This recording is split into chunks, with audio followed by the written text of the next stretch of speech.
Punjabi novel ਟਾਵਾਂ ਟਾਵਾਂ ਤਾਰਾ, ਕਿਸ਼ਤ number 24। ਮੁਹਾਜਰਾਂ ਉੱਤੇ ਇੱਕ ਨਵੀਂ ਮੁਸੀਬਤ ਆ ਬਣੀ।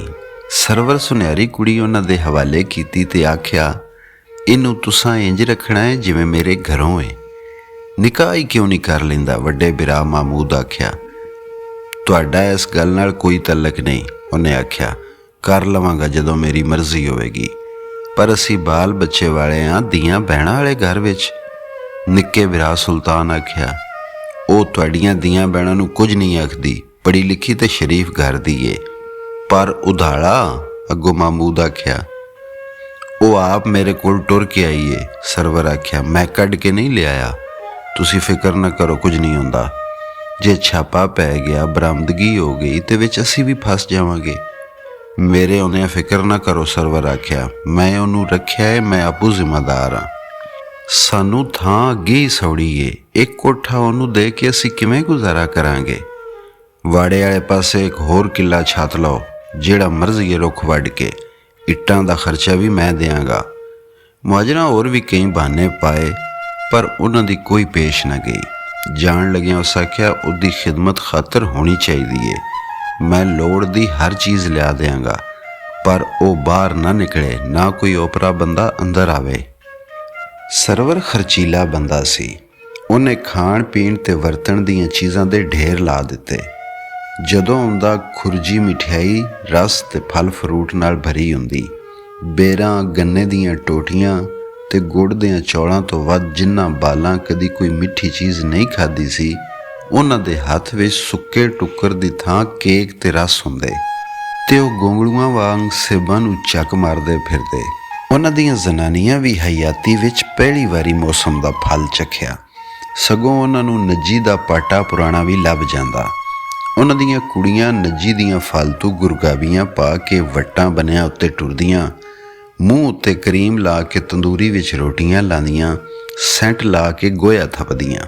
ਪੈੜੋਂ ਕੁਝ ਦੇ ਤੇ ਉਹ ਉਹਨਾਂ ਦੀ ਨਿਗਰਾਨੀ ਵਿੱਚ ਬਾਹਰ ਜਾਂਦੀ। ਪਰ ਫੇਰ ਸਰਵਰ ਵਾੜੇ ਵਿੱਚ ਹੀ ਇੱਕ ਪਾਸੇ ਟੱਟੀ ਖਾਨਾ ਤੇ ਗੁਸਲਖਾਨਾ ਬਣਵਾ ਦਿੱਤਾ, ਤੇ ਉਹਦੇ ਨਸ ਜਾਣ ਦੀ ਰਹੀ ਖਈ ਉਮੀਦ ਵੀ ਮੁੱਕ ਗਈ। ਹੁਣ ਤੇ ਇੱਕ ਸਰਵਰ ਦਾ ਵਾਹ ਜਿੰਨੀਆਂ ਕੁੜੀਆਂ ਨਾਲ ਪਿਆ ਸੀ, ਉਹ ਸਾਰੀਆਂ ਆਮ ਜੀਆਂ ਪੇਂਡੂ ਕੁੜੀਆਂ ਜ਼ਨਾਨੀਆਂ ਸਨ। ਕਿਸੇ ਕਿਸੇ ਦੇ ਨੈਣ ਨਕਸ਼ ਚੰਗੇ ਵੀ ਹੁੰਦੇ, ਪਰ ਧੁੱਪ ਨਾਲ ਚਿਹਰਾ ਝੁਲਸਿਆ ਤੇ ਘੱਟੇ ਮਿੱਟੀ ਪਾਰੋਂ ਪਿੰਡਾ ਮੈਲਾ ਹੋਇਆ ਜਾਪਦਾ। ਨੱਜੀ ਦੀਆਂ ਮੋਟੀਆਂ ਮੋਟੀਆਂ ਬਿੱਲੀਆਂ ਅੱਖਾਂ, ਤਾਜ਼ਾ ਗੁਲਾਬ ਵਰਗਾ ਚਿਹਰਾ ਤੇ ਪਾਸੇ ਦੇ ਸੋਨੇ ਵਰਗਾ ਡੜਕਾ ਮਾਰਦਾ ਪਿੰਡਾ ਵੇਖ ਕੇ ਉਹਨੂੰ ਲੱਗਾ ਉਹ ਹੁਣ ਤੀਖੇ ਖਾਂਦਾ ਰਿਹਾ ਹੈ, ਛਪੜਾਂ ਵਿੱਚ ਤਾਰੀਆਂ ਲਾਉਂਦਾ ਰਿਹਾ ਹੈ, ਅੰਬਾਂ ਦੀ ਥਾਂ ਅੱਕ ਦੇ ਤੁਮਿਆਂ ਨੂੰ ਚੱਕ ਮਾਰਦਾ ਰਿਹਾ ਹੈ। ਵੇਖ ਵੇਖ ਕੇ ਉਹਦੀਆਂ ਅੱਖਾਂ ਪਾਟਣ ਲੱਗ ਪੈਂਦੀਆਂ। ਹਾਏ ਓ ਰੱਬਾ, ਕਦੀ ਉਹ ਸੁਨਿਆਰੀ ਨਾ ਹੁੰਦੀ, ਕਿਸੇ ਜ਼ਮੀਨਦਾਰ ਘਰ ਦੀ ਹੁੰਦੀ ਤੇ ਉਹ ਪਹਿਲੇ ਦੇ ਹੀ ਮੌਲਵੀ ਸਦਕੇ ਕਲਮੇ ਪੜ੍ਹਾ ਲੈਂਦਾ। ਪਰ ਭਾਵੇਂ ਉਹਦੇ ਨਾਲ ਕਲਮੇ ਨਹੀਂ ਪੜ੍ਹਾ ਸਕਦਾ ਸੀ, ਪਰ ਉਹ ਹੱਥ ਆਇਆ ਮੋਤੀ ਸੱਟ ਵੀ ਨਹੀਂ ਸਕਦਾ ਸੀ। ਉਹਨੂੰ ਛੱਡਣ ਦਾ ਮਤਲਬ ਆਪਣੀ ਮੌਤ ਨੂੰ ਆਵਾਜ਼ ਮਾਰਨ ਵਾਲੀ ਗੱਲ ਸੀ। ਨੂਰਾ ਗਫੂਰਾ ਜੇ ਛੁੱਟ ਕੇ ਨਹੀਂ ਆਏ ਸਨ, ਉਹ ਵੀ ਅੰਦਰ ਹੋ ਗਿਆ ਤੇ ਕਾਮੇ ਮਜ਼ਾਰੇ ਲੁੱਟ ਕੇ ਖਾ ਜਾਣਗੇ। ਉਹ ਨਿਕਲ ਆਉਣ ਅੰਦਰੋਂ ਤੇ ਆਪੂ ਸੰਭਾਲ ਲੈਣਗੇ। ਜਿੰਨਾ ਚਿਰ ਨਹੀਂ ਹੁੰਦੇ, ਅੱਲਾ ਦਿੱਤੀਆਂ ਗਾਜਰਾਂ ਤੇ ਵਿੱਚੇ ਰੰਬਾ ਰੱਖ। ਉਹ ਰਾਤ ਨੂੰ ਬੈਠਕ ਨੂੰ ਬਾਹਰੋਂ ਜੰਦਰਾ ਲਾ ਕੇ ਖੂਹ ਤੇ ਆ ਜਾਂਦਾ, ਦਮੀ ਵੇਲੇ ਉੱਠ ਕੇ ਟੁਰ ਜਾਂਦਾ। ਕਈ ਵਾਰੀ ਉਹ ਘਰ ਦੱਸ ਜਾਂਦਾ ਪਈ ਉਹ ਰਾਤ ਖੂਹ ਤੇ ਹੀ ਰਹੇਗਾ। ਮਾਂ ਪਿਓ ਸਮਝਦੇ ਵਾਈ ਬੀਜੀ ਤੇ ਮਾਲ ਡੰਗਰ ਦੀ ਆਪੂ ਨਿਗਰਾਨੀ ਕਰ ਰਿਹਾ ਹੈ, ਪਰ ਬਰਜਾਈਆਂ ਸਮਝਦੀਆਂ ਮੁਹਾਜਰ ਬਗੈਰਤ ਹੋ ਗਏ ਨੇ। ਪਰ ਮੁਹਾਜਰਾਂ ਨੂੰ ਭੀੜ ਉਸ ਵੇਲੇ ਬਣਦੀ ਜਦੋਂ ਕੋਈ ਬਰਜਾਈ ਖੂਹ ਤੇ ਆ ਜਾਂਦੀ। ਇਹਦਾ ਹੱਲ ਉਹਨਾਂ ਇਹ ਕੱਢਿਆ ਸੀ ਭਈ ਨੱਜੀ ਨੂੰ ਬੜੋਲੇ ਵਿੱਚ ਲੁਕਾ ਕੇ ਉੱਪਰ ਢੱਕਣ ਦੇ ਦਿੰਦੇ ਤੇ ਕੋਠੇ ਨੂੰ ਜੰਦਰਾ ਲਾ ਦਿੰਦੇ। ਬੈਠਕ ਵਿੱਚੋਂ ਅਜਿਹੀਆਂ ਚੀਜ਼ਾਂ ਚੁੱਕ ਲੈਂਦੇ ਜਿਨ੍ਹਾਂ ਤੋਂ ਕਿਸੇ ਨੂੰ ਉਹਦਾ ਸ਼ੱਕ ਪੈ ਸਕਦਾ, ਪਰ ਉਹ ਬਹੁਤ ਘੱਟ ਖੂਹ ਤੇ ਆਉਂਦੀਆਂ ਸਨ। ਇੱਕ ਤੇ ਕੰਮ ਕੋਈ ਨਹੀਂ ਸੀ ਹੁੰਦਾ, ਹਰ ਚੀਜ਼ ਘਰ ਪੜ ਜਾਂਦੀ ਸੀ। ਦੂਜਾ ਪੰਧ ਕਾਫੀ ਸੀ, ਤੇ ਘੋੜੀ 8 ਪੈਰ ਸਰਵਰ ਦੇ ਥੱਲੇ ਹੁੰਦੀ ਸੀ, ਜਿਹਨੂੰ ਉਹ ਪਿੰਡ ਦੇ ਬਾਰ-ਬਾਰ ਚੂੜਿਆਂ ਦੀ ਠੱਟੀ ਵਿੱਚ ਬੰਦਾ। ਉਹ ਵੀ ਉਹਦੇ ਕਾਮੇ ਸਨ ਤੇ ਪਿੰਡ ਦੇ ਨਾਲ ਲੱਗਵੀਂ ਭੋਏ ਵਾਹੁੰਦੇ ਸਨ। ਉਹ ਘੋੜੀ ਨੂੰ ਦਾਣਾ ਚਾਰਾ ਪਾਉਂਦੇ ਰਹਿੰਦੇ ਤੇ ਜਦੋਂ ਲੋੜ ਹੁੰਦੀ ਕਾਠੀ ਪਾ ਦਿੰਦੇ। ਸਰਵਰ ਕੁਝ ਬਦਲ ਗਿਆ ਸੀ। ਉਹਦੀਆਂ ਸ਼ਿਕਾਇਤਾਂ ਆਉਣੀਆਂ ਵੀ ਬੰਦ ਹੋ ਗਈਆਂ ਤੇ ਉਹ ਕਦੀ ਕਦੀ ਨੂਰੇ ਗਫੂਰੇ ਦੇ ਘਰ ਵੀ ਜਾਤੀ ਮਾਰ ਲੈਂਦਾ। ਭਰਜਾਈਆਂ ਦੀ ਖੈਰ ਮੇਰ ਵੀ ਪੁੱਛ ਲੈਂਦਾ। ਉਹਨਾਂ ਨੂੰ ਕਿਸੇ ਸ਼ੈ ਦੀ ਲੋੜ ਹੁੰਦੀ ਤੇ ਲਿਆ ਜਾਂ ਮੰਗਵਾ ਦਿੰਦਾ। ਉਹ ਆਪਣੇ ਮਾਮੇ ਵੱਲ ਮੰਗਿਆ ਹੋਇਆ ਸੀ। ਉਹਦੀ ਮਾਂ ਆਖਦੀ ਨੂਰਾ ਗਫੂਰਾ ਛੁੱਟ ਕੇ ਆ ਜਾਣ ਤੇ ਉਹਦਾ ਵਿਆਹ ਕਰਾਂਗੇ, ਪਰ ਉਹ ਆਖਦਾ ਮਾਂ ਅਜੇ ਨਹੀਂ, ਜਦੋਂ ਕਰਨਾ ਹੋਇਆ ਮੈਂ ਦੱਸ ਦਿਆਂਗਾ। ਉਹਦੀ ਮਾਂ ਉਹਦੇ ਬਦਲੇ ਹੋਏ ਰਵੱਈਏ ਤੋਂ ਖੁਸ਼ ਸੀ। ਆਖਦੀ ਅੱਲਾ ਤੈਨੂੰ ਮੱਤ ਦਿੱਤੀ ਏ, ਤੂੰ ਹੁਣ ਬੰਦਾ ਬਣਦਾ ਜਾ ਰਿਹਾ। ਕਿ ਮੈਂ ਅੱਗੇ ਬੰਦਾ ਨਹੀਂ ਸਾਂ? ਉਹ ਗੁੱਸੇ ਨਾਲ ਆਖਦਾ ਨਹੀਂ, ਅੱਗੇ ਤੇਰੇ ਛੋਹਰਾਂ ਵਾਲੇ ਕਾਰੇ ਸਨ। ਮਾਂ ਗੱਲ ਵੜਾ ਜਾਂਦੀ। ਉਹਦਾ ਕੀ ਇਤਬਾਰ ਕਿਸ ਵੇਲੇ ਵਿਗੜ ਜਾਏ ਤੇ ਪੁੱਠਾ ਜਵਾਬ ਦੇ। ਉਹ ਮਾਂ ਨੂੰ ਮਾਰਨ ਤੋਂ ਵੀ ਨਹੀਂ ਵੜਾਂਦਾ ਸੀ। ਉਹ ਆਖਦੀ ਹੁਣ ਤੂੰ ਚੌਧਰੀ ਸਰਵਰ ਲੱਗਣਾ ਹੈ। ਪਹਿਲੋਂ ਪਹਿਲੋਂ ਤੇ ਨੱਜੀ ਬਹੁਤ ਘਬਰਾਈ, ਰੋਂਦੀ, ਚੀਕਾਂ ਮਾਰਦੀ, ਪਿੱਟਦੀ ਤੇ ਉੱਠ ਉੱਠ ਨੱਸਦੀ, ਜਿਵੇਂ ਨਵਾਂ ਡਕਿਆ ਜਾਨਵਰ ਪੱਖ ਆਲੇ ਦੀਆਂ ਕੰਧਾਂ ਨਾਲ ਟਕਰਾਂ ਮਾਰਦਾ ਹੈ। ਉਹਦੀ ਇੱਜ਼ਤ ਪੱਤ ਤੇ ਉਹਨੇ ਪਹਿਲੇ ਹੀ ਹੱਲੇ ਵਿੱਚ ਲਾ ਕੇ ਕਿੱਲੀ ਉੱਤੇ ਟੰਗ ਦਿੱਤੀ ਸੀ। ਉਹਦੇ ਤਨ ਦਾ ਰੇਸ਼ਮ ਲੀਰੋ ਲੀਰ ਕਰ ਛੱਡਿਆ ਸੀ। ਫੇਰ ਉਹ ਫਿਟਿਆ ਹੋਇਆ ਸੂਰ ਰੋਜ਼ ਆਉਂਦਾ ਤੇ ਉਹਦੇ ਪਿੰਡੇ ਦੀ ਕਿਆਰੀ ਦੇ ਸਾਰੇ ਗੁਲਾਬ ਖਾ ਜਾਂਦਾ। ਉਹਦੀਆਂ ਅੱਖਾਂ ਵਿੱਚੋਂ ਸ਼ਾਹਵਤ ਦੀਆਂ ਚਿੰਗਾਰੀਆਂ ਨਿਕਲਦੀਆਂ, ਉਹਦੇ ਮੂੰਹ ਵਿੱਚੋਂ ਮਤਰਾੜ ਦੀ ਬੂ ਆਉਂਦੀ, ਉਹਦੀਆਂ ਚੂਹੀਆਂ ਦੀਆਂ ਪੂਛਲਾਂ ਵਰਗੀਆਂ ਮੁੱਛਾਂ ਤੋਂ ਉਹਨੂੰ ਉਬਾਕ ਆਉਂਦੇ। ਉਹ ਉਹਦੇ ਪਿੰਡੇ ਨੂੰ ਹੱਥ ਲਾਂਦਾ ਤੇ ਉਹਨੂੰ ਜਾਪਦਾ ਕਿਸੇ ਉਹਦੇ ਸੀਨੇ ਵਿੱਚ ਤ੍ਰਿੰਗੜੀ ਦੀਆਂ ਨੋਕਾਂ ਚੋਬ ਦਿੱਤੀਆਂ ਨੇ। ਉਹ ਉਹਨੂੰ ਮੂਲੀ ਕੰਡਾ ਕਰਕੇ ਟੁਰ ਜਾਂਦਾ। ਉਹ ਕਿੰਨਾ ਕਿੰਨਾ ਚਿਰ ਰੋਂਦੀ ਬਿਲਕਦੀ ਰਹਿੰਦੀ, ਪਿੰਡੇ ਦੀਆਂ ਝਰੀਟਾਂ, ਖਰੁੰਡਿਆਂ ਤੇ ਅੰਬੀਆਂ ਹੋਈਆਂ ਥਾਵਾਂ ਉੱਤੇ ਹਾਵਾਂ ਹੌਕਿਆਂ ਦੀ ਟਕੋਰ ਕਰਦੀ, ਪਾਕ ਕਰਨ ਲਈ ਕਲਮਾ ਸ਼ਰੀਫ ਪੜ੍ਹ ਪੜ੍ਹ ਕੇ ਫੂਕਾਂ ਮਾਰਦੀ। ਉਹਨੂੰ ਸਾਰਾ ਇਸ਼ਕ ਵਿਸ਼ਕ ਭੁੱਲ ਗਿਆ ਸੀ। ਉਹਦੇ ਪਿਆਰ ਦੀ ਬੰਬੀਰੀ ਤੇ ਪਹਿਲੇ ਦਿਨ ਫਾਟਕੋਂ ਅੰਦਰ ਵੜਦੇ ਹੀ ਉੱਡ ਗਈ ਸੀ। ਉਹ ਪਿਆਰ ਮੁਹੱਬਤ ਦੀ ਕੋਈ ਗੱਲ ਨਾ ਕਰਦਾ, ਨਾ ਉਹਨੂੰ ਆਉਂਦੀ ਸੀ। ਅਖੇ ਲੁਧਰਾਂ ਕਦੀ ਮਿਸਾਲੇ ਪੁੱਛੇ ਨੇ, ਕੁੱਤਿਆਂ ਕਦੀ ਦੁੱਧ ਲੱਕਣ ਤੋਂ ਪਹਿਲਾਂ ਖੰਡ ਖੋਰੀ ਏ, ਗਿਰਜਾਂ ਕਦੀ ਰਿੰਨ ਕੇ ਖਾਧਾ ਏ। ਉਹ ਹਬੜ ਦਬੜ ਆਉਂਦਾ, ਉਹਦਾ ਬੁਲਾਰਾ ਸੁਣ ਕੇ ਉਹਦੇ ਖਿਆਲਾਂ ਦੇ ਮੋਤੀ ਚੁਗਦੇ ਆਂਸ ਜਿਵੇਂ ਰੋੜ ਚੱਬਣ ਲੱਗ ਪੈਂਦੇ। ਉਹਦੇ ਸੋਲ ਪਿੰਡੇ ਦੀਆਂ ਨਾੜਾਂ ਵਿੱਚ ਰੱਤ ਸੁੱਕ ਜਾਂਦੀ, ਉਹਦੇ ਮਲੂਕ ਜਿਹੇ ਹੱਥ ਪੈਰ ਠੰਡੇ ਹੋ ਜਾਂਦੇ। ਉਹ ਜਿੰਨਾ ਚਿਰ ਬੈਠਕ ਵਿੱਚ ਰਹਿੰਦਾ ਉਹਨੂੰ ਕੁੱਤਿਆਂ ਵਰਗੀ ਬੋ ਆਉਂਦੀ ਰਹਿੰਦੀ। ਉਹ ਟੁਰ ਜਾਂਦਾ ਤੇ ਲੱਗਦਾ ਜਿਵੇਂ ਉਹ ਚਿੱਕੜ ਵਿੱਚ ਖੁੱਬੀ ਗੈਲੀ ਵਾਂਗੂ ਤਰਨ ਲੱਗ ਪਈ ਏ, ਪਰ ਇਸ ਛੱਪੜ ਵਿੱਚੋਂ ਨਿਕਲਣ ਦਾ ਕੋਈ ਰਾਹ ਨਹੀਂ ਸੀ। ਚਾਰ ਚੁਫੇਰੇ ਚਿੱਕੜ ਖੋਬਾ, ਉੱਚੀਆਂ ਕੰਧਾਂ ਤੇ ਕੰਡਿਆਂ ਦੀ ਵਾੜ।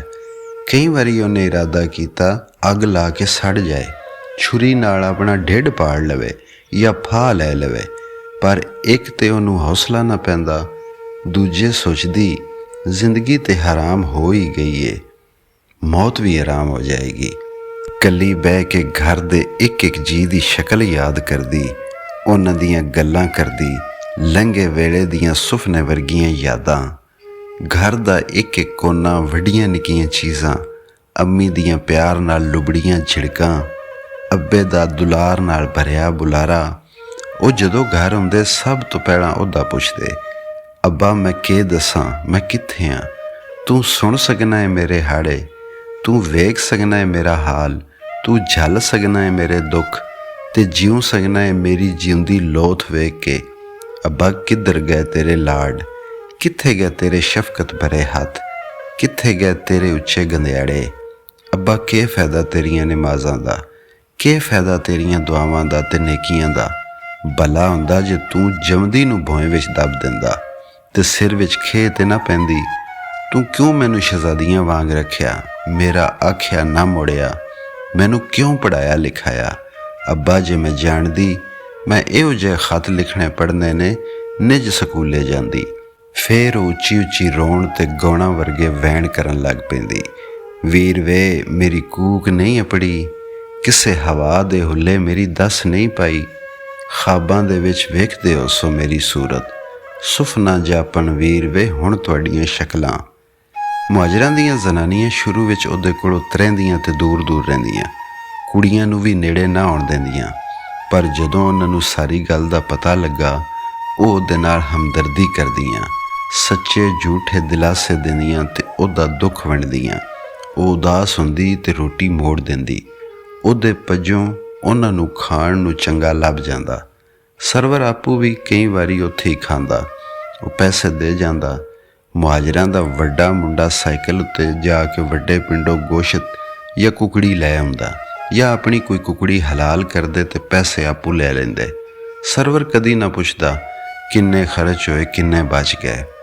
ਉਹਨੇ ਕਈ ਵਾਰੀ ਆਖਿਆ, ਅੱਲਾ ਦੇ ਵਾਸਤੇ ਜਾਂ ਮੈਨੂੰ ਛੱਡ ਦੇ ਜਾਂ ਮੇਰੇ ਨਾਲ ਨਿਕਾਹ ਕਰ ਲੈ, ਪਰ ਅੱਗੋਂ ਹੱਸ ਛੱਡਦਾ, ਅਜੇ ਕਿਹੜੀ ਕਾਲ ਏ, ਭਾ ਨੂਰਾ ਤੇ ਗਫੂਰਾ ਆ ਲੈਣ। ਉਹਨੇ ਉਹਨੂੰ ਸਾਰੀ ਗੱਲ ਦੱਸ ਦਿੱਤੀ ਸੀ। ਭਈ ਕੁੱਬਾ ਜੁਲਾ ਖਾਲਦ ਦੇ ਨਾਂ ਤੋਂ ਉਹਨੂੰ ਖਤ ਲਿਖਦਾ ਸੀ ਤੇ ਹੁਣ ਉਹ ਕਿਧਰੇ ਨੱਸ ਗਿਆ ਸੀ। ਉਹਨੇ ਇਹ ਵੀ ਦੱਸਿਆ ਵੀ ਪੁਲਿਸ ਅਸਲ ਖਾਲਦ ਨੂੰ ਫੜਿਆ ਹੋਇਆ ਏ।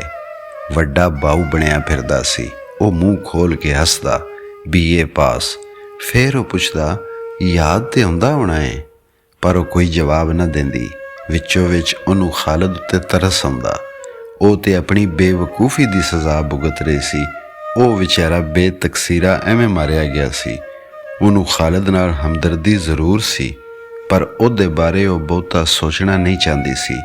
ਉਹਦੇ ਜ਼ਿਕਰ ਤੇ ਤਸੱਵਰ ਨਾਲ ਬੜੀਆਂ ਕੁਝੀਆਂ ਯਾਦਾਂ ਜੁੜੀਆਂ ਹੋਈਆਂ ਸਨ, ਪਰ ਉਹਨੂੰ ਸਕੀਨਾ ਤੇ ਚਾਂਦੇ ਉੱਤੇ ਬੜੀ ਕੌੜ ਚੜ੍ਹਦੀ। ਉਹਦਾ ਵਸ ਚੱਲਦਾ ਤੇ ਉਹ ਉਹਨਾਂ ਨੂੰ ਕੱਚਿਆਂ ਖਾ ਜਾਂਦੀ। ਰੋਜ਼ ਉਹ ਉਡੀਕਦੀ, ਖੋਰੇ ਪੁਲਿਸ ਹੁੰਦੀ ਹੋਵੇ, ਖੋਰੇ ਉਹਦੇ ਬਿਰਾਵਾਂ ਖੁਰਾਕ ਕੱਢ ਲਿਆ ਹੋਵੇ, ਖੋਰੇ ਅਜ਼ ਗੈਬ ਵਿੱਚੋਂ ਕੋਈ ਅੱਲਾ ਦਾ ਬੰਦਾ ਆ ਜਾਏ, ਕੋਈ ਸ਼ਹਜ਼ਾਦਾ ਸ਼ਿਕਾਰ ਕਰਦਾ ਉਹਨੂੰ ਜਿੰਨ ਦੀ ਕੈਦ ਵਿੱਚੋਂ ਛੁਡਾਣ ਪੜ ਜਾਏ। ਪਰ ਰੋਜ਼ ਆਸਾਂ ਦਾ ਸੂਰਜ ਡੁੱਬ ਜਾਂਦਾ, ਉਮੀਦਾਂ ਦੀ ਰਾਤ ਮੁੱਕ ਜਾਂਦੀ। ਇੱਕੋ ਜਿਹਾ ਮਾਰੂ ਥਲ ਦੇ ਤੇ ਕਾਲੀ ਸਮੁੰਦਰ ਰਾਤ, ਜਿਹੜੀ ਕਦੀ ਡੁੱਬਦਿਆਂ ਤਰਦਿਆਂ ਤੇ ਕਦੀ ਮਗਰਮੱਛਾਂ ਨਾਲ ਘੁਲਦਿਆਂ ਲੰਘਦੀ। ਨਮਾਜ਼ ਪੜ੍ਹ ਕੇ ਰੱਬ ਕੋਲੋਂ ਮਾਫੀਆਂ ਤੇ ਦੁਆਵਾਂ ਮੰਗਦੀ। ਉਹਦੀਆਂ ਗੱਲਾਂ ਸੁਣ ਕੇ ਤੇ ਉਹਦਾ ਪਾਣੀਓਂ ਬਾਹਰ ਕੱਢੀ ਮੱਛੀ ਵਾਂਗੂ ਤੜਫਣ ਵੇਖ ਕੇ ਮੁਹਾਜਰਾਂ ਦੀਆਂ ਜ਼ਨਾਨੀਆਂ ਵੀ ਰੋ ਪੈਂਦੀਆਂ, ਪਰ ਕਿਸੇ ਨੂੰ ਜੁਰਤ ਨਾ ਹੁੰਦੀ ਉਹ ਉਹਨੂੰ ਇਸ ਕੈਦ ਵਿੱਚੋਂ ਕੱਢਣ। ਰੱਬਾ, ਮੈਨੂੰ ਔਰਤ ਕਿਉਂ ਪੈਦਾ ਕੀਤਾ, ਕਮਜ਼ੋਰ ਕਿਉਂ ਬਣਾਇਆ, ਮੈਨੂੰ ਹਿੰਮਤ ਕਿਉਂ ਨਹੀਂ ਦਿੰਦਾ ਮੈਂ ਖੁਦਕਸ਼ੀ ਕਰ ਲਵਾਂ। ਪਰ ਰੱਬ ਤੇ ਆਪਣੀ ਮਰਜ਼ੀ ਤੇ ਵੇਲੇ ਨਾਲ ਹੀ ਜਵਾਬ ਦਿੰਦਾ ਏ, ਤੇ ਉਹਦੀ ਮਰਜ਼ੀ ਤੇ ਜਵਾਬ ਦੇਣ ਦਾ ਵੇਲਾ ਕਦੋਂ ਸੀ ਉਹਦੀਆਂ ਉਹ ਹੀ ਜਾਣਦਾ ਸੀ। ਵੇਲਾ ਤੰਦ ਖਿੱਚਦਾ ਰਿਹਾ ਤੇ ਉਹ ਉਰੀ ਵਾਂਗੂ ਬੌਂਦੀ ਰਹੀ।